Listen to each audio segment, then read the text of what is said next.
Esta mañana está con nosotros, le agradezco mucho, Luis Rosendo Gutiérrez, subsecretario de Comercio Exterior, negociador clave del Tratado México, Estados Unidos y Canadá, que bueno, pues la nota esta semana tiene que ver con pues lo que formalmente ya se estableció el 1 de julio, que es cuál es la intención de los que participamos en el TEMEC, Estados Unidos, México y Canadá. Canadá y México previsiblemente pues dijimos que se renueve.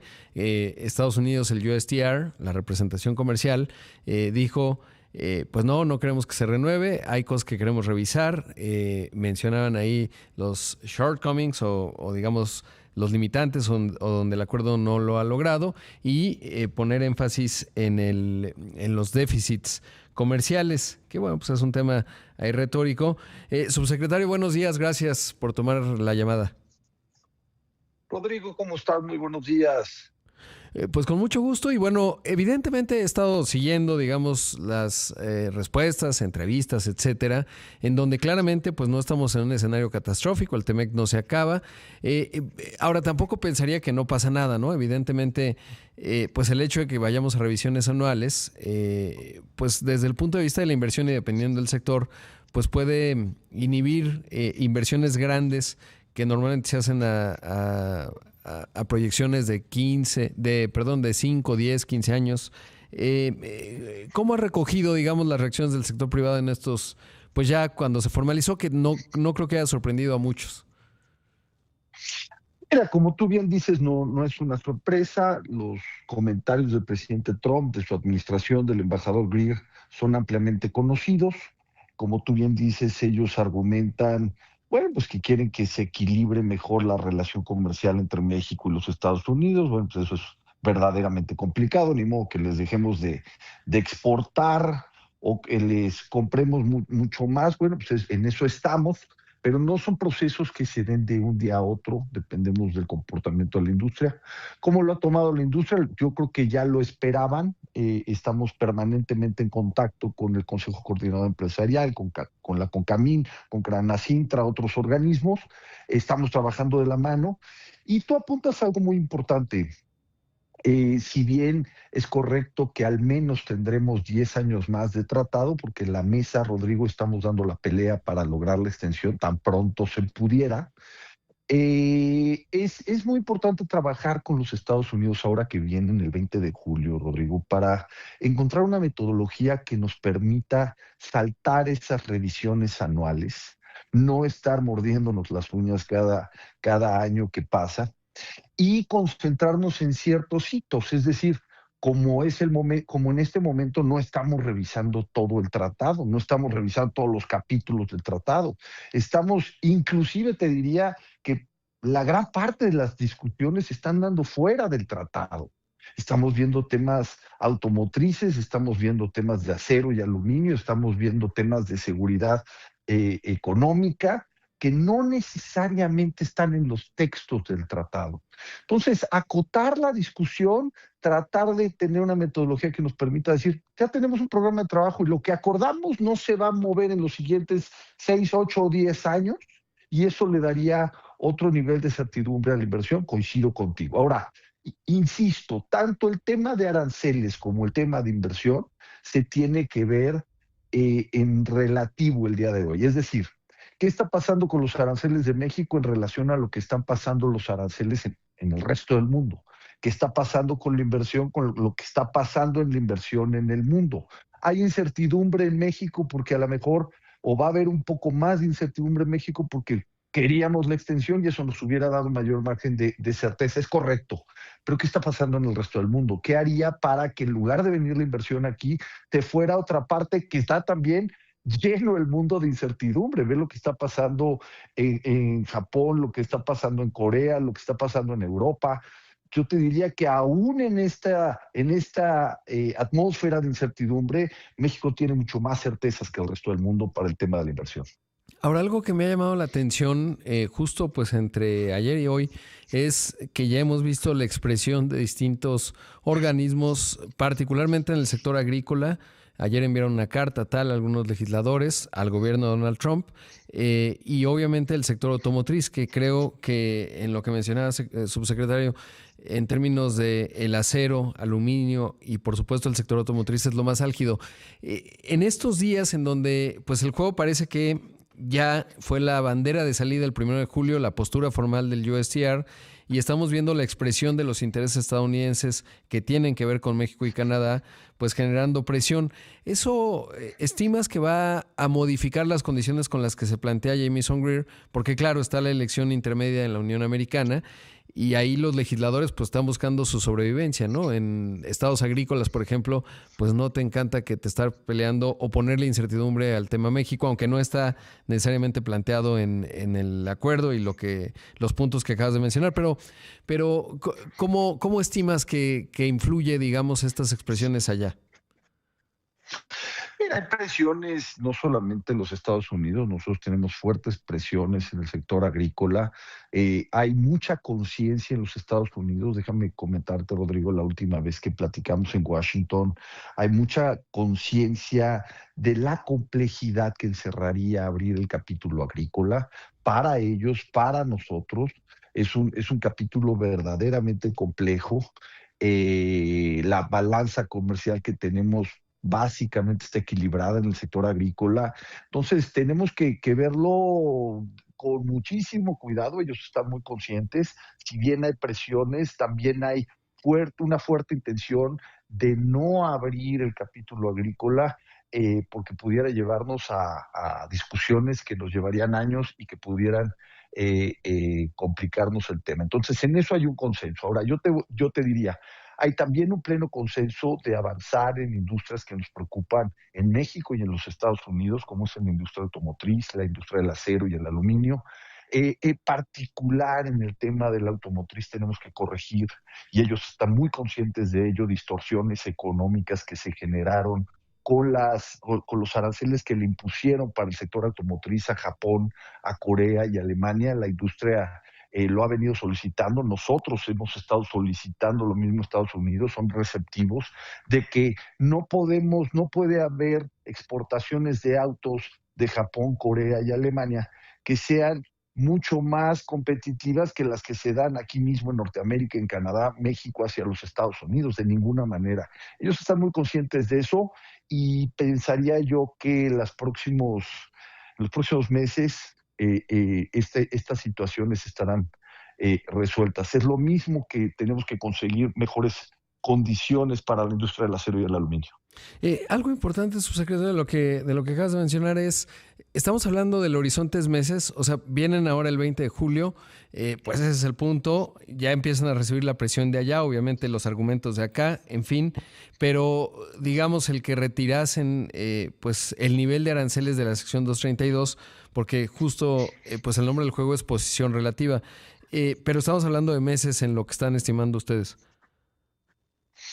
Sí, estamos hablando de meses, nosotros estamos presionando para que se pudieran dar ciertos resultados antes de la elección. Sin lugar a dudas, el proceso de revisión está marcado por la elección intermedia de los Estados Unidos, eso nadie puede decir que no.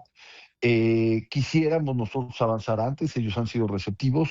Pensar en la eliminación como tal de las 232 también me parece un tanto exagerado. El presidente Trump quiere aplicar aranceles a todo el mundo a través de este tipo de órdenes 232, pero sí consideramos que México pudiera, como en otras situaciones, resultar beneficiado de ciertos descuentos o de ciertos tratamientos preferenciales por el contenido US que tenemos, por el contenido regional, por el cumplir con las reglas de origen en nuestra región, en fin, una serie de argumentos que tiene México en donde se diferencia claramente del resto de los países del mundo. Claro. Debo hacer un corte. ¿Nos podrías esperar, subsecretario, y volvemos? Por supuesto, Rodrigo. Esta mañana está con nosotros el subsecretario de Comercio Exterior de la Secretaría de Economía, negociador fundamental del TEMEC, Luis Rosendo Gutiérrez. Vamos a un corte, esto es Imagen, volvemos.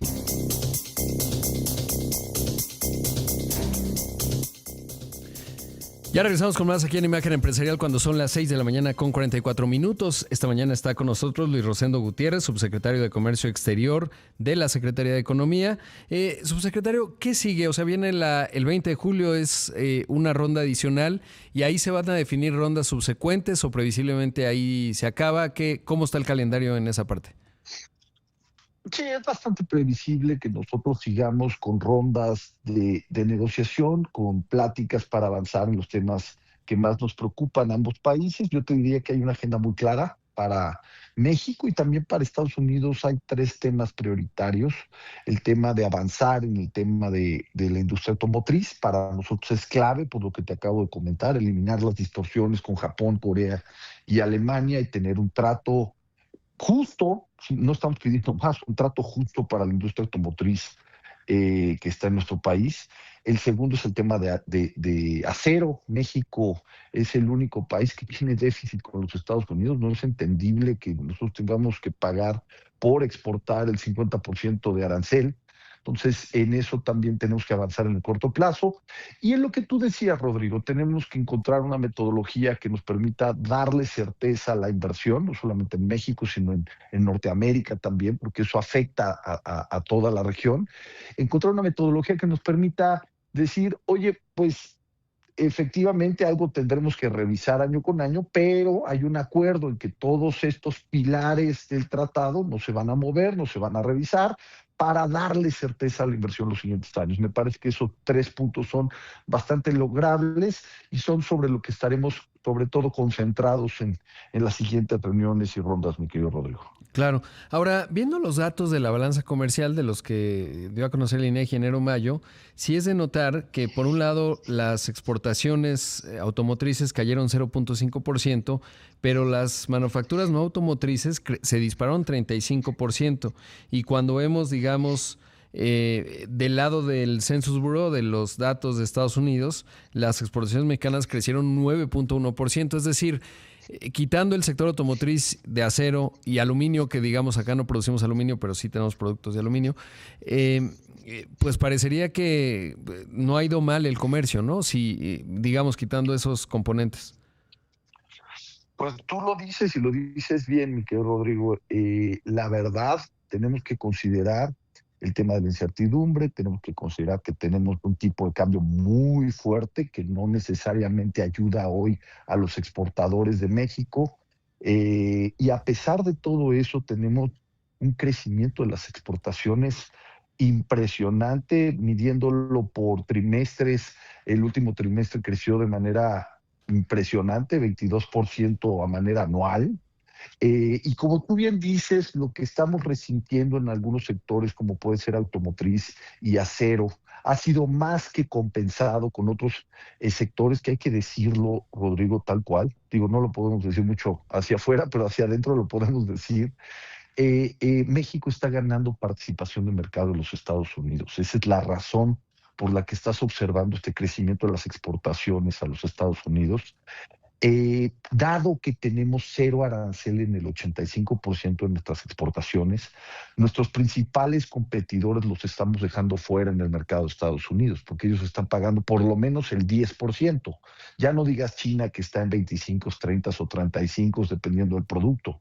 Vietnam, que va a estar en 20 o 40, como ya estaba.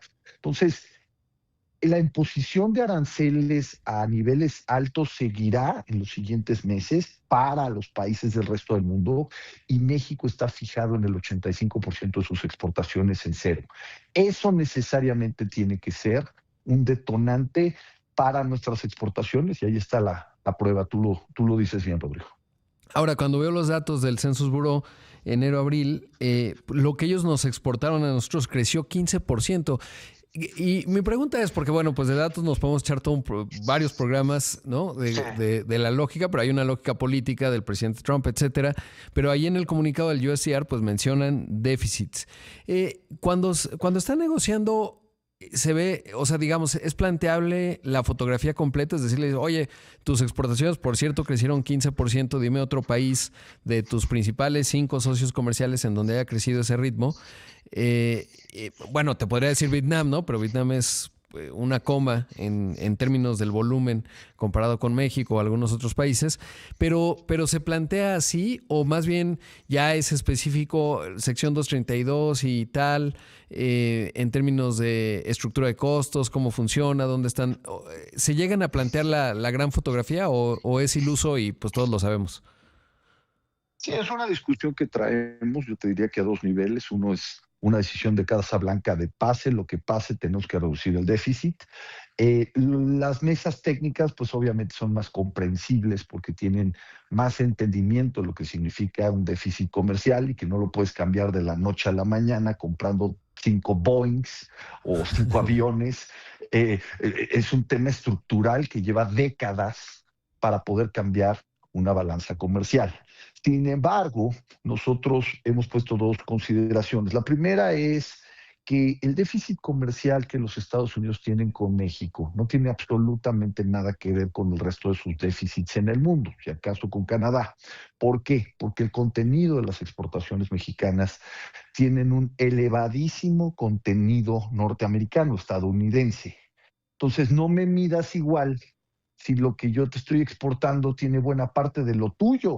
Y esa es la discusión de México. Oye, si tú haces una razón o si tú controlas, así le llamaríamos, si tú controlas por el contenido US en todos tus déficits, verás que México no pinta, se baja al 22, al 27, más allá del 20º lugar. Entonces, esa es una discusión que traemos con ellos. La segunda discusión es, a ver, no es posible que yo de mañana saque un decreto y digamos, ya no vamos a exportar a los Estados Unidos para reducir el déficit. Pues eso no Claro. es lograble, no es real.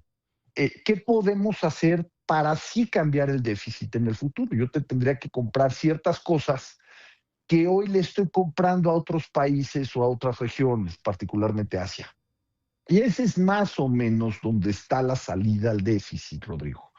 El poder traernos a nuestra región mucho de lo que hoy estamos importando de Asia. México y Estados Unidos están importando conjuntamente más de $1,000 billones anuales de Asia. Si nosotros podemos traernos parte de ello, llama el 20% si quieres, a Norteamérica, y nosotros le podemos comprar algunas cosas que no se hagan en México, por ejemplo, algunos componentes electrónicos muy avanzados para nuestra industria automotriz. Ahorita hablabas previamente a la entrevista de Micron, por ejemplo. Esos son los ejemplos. Y traemos chips a Norteamérica y nosotros les compramos a Estados Unidos en lugar de comprarle a China, obviamente esperando que sean igual de competitivos de Claro. alguna manera, pues nosotros empezamos a compensar y a equilibrar nuestra balanza y estamos en el ánimo de hacerlo, simplemente que hay una racionalidad económica. Entonces, esos son los dos temas que están en la mesa. Insisto, los equipos técnicos son muy receptivos bueno, a las tesis, al tema académico de discusión, pero a veces pues se va el tema a la Casa Blanca y ahí hay discusiones políticas de otra índole. Claro, y eso es bien interesante, ¿no? Por ejemplo, el tema del acero, porque son grupos muy puntuales en estados muy puntuales en Estados Unidos que les interesa el arancel del 50% de la sección 232, porque por otro lado a ciertos productores industriales pues dicen, oye, el acero me subió en la región Norteamérica. Básicamente no nos conviene, pero es donde se cruza el tema político, táctico, la presión que pueden generar en el cabildeo en la Casa Blanca versus pues la realidad económica para el gran consumidor estadounidense. Sí, aunque a veces, insisto, pues la racionalidad política, si se le puede llamar así, supera la racionalidad económica. Por ejemplo, y además a veces no se entiende inclusive la propia racionalidad política, porque México es un país clave para los Estados Unidos en materia de resiliencia, inclusive en materia de seguridad nacional. Si hubiera un conflicto, si hubiera cualquier problemática, México estará ahí para hacer el aliado de los Estados Unidos en materia de acero, de aluminio, que como bien dices, pues no producimos, pero sí en materia de derivados tenemos muchísimo aluminio que generamos a través de chatarra. Entonces, el rol de México no es un rol de un sustituto de los Estados Unidos, es un rol de un perfecto complemento a los Estados Unidos, y eso hay algunos que sí lo han entendido bien, pero hay otros que falta que tengan una mayor comprensión, porque México está ahí para construir una industria regional con los Estados Unidos, y lo hemos hecho en los últimos 30 años, y me parece que tenemos que seguirlo haciendo hacia adelante. Pues, subsecretario, muchísimas gracias. Uno de los temas que me preocupa, pero no viene al caso, porque esta discusión que tienen ustedes es 100% técnica, pero sí es la distorsión política de la Casa Blanca en materia de seguridad, etcétera, que pues sí plantea también ciertos grados de incertidumbre, pero pues eso no se plantea con Jamieson Greer, ni mucho menos, pero es un elemento que obviamente está ahí presente. Pero, subsecretario, muchísimas gracias, mucho éxito el 20 de julio. Ese es un partido, digo, todos queremos que México gane el domingo, pero es más sustancial. Si me dieran a escoger, con todo el dolor de mi corazón, prefería ganar la ronda del 20 de julio. Pero bueno, no es fútbol necesariamente. Muchas gracias. Yo también, quédate que tenemos optimismo, mi querido Rodrigo, y que si no tiene que ser inmediato, en la ronda del 20 de julio avanzaremos con seguridad y seguiremos trabajando en las siguientes semanas y meses para mantener el rol que ya tenemos hoy, Rodrigo. Es el mejor rol respecto al resto del mundo. Sin duda. Gracias, Luis Rosendo. Gracias, Rodrigo. Hasta luego.